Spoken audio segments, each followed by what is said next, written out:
Welcome back to my channel. In today's video, we'll understand the past perfect tense through a simple and fun conversation between a teacher and student. Let's begin. Good morning, Alina. Good morning, sir. So today we'll learn about the past perfect tense. Do you know what it is? I'm not sure. No worries, let me explain. Okay, sir. The past perfect is used when we talk about two actions in the past, and one happened before the other. Oh, like telling a story.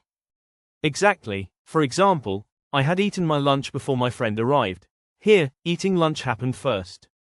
So we used had plus eaten. So the earlier action gets had plus third form. Yes, perfect. Another example, she had finished her homework before the movie started. I get it now. For first action we use had plus verb's third form. For second action we use simple past tense structure. Great job, that's the past perfect tense. Wow, that was easy to understand. Thank you, sir. Hope you understood the past perfect tense. If you have any questions, feel free to ask in the comments. Thank you for watching.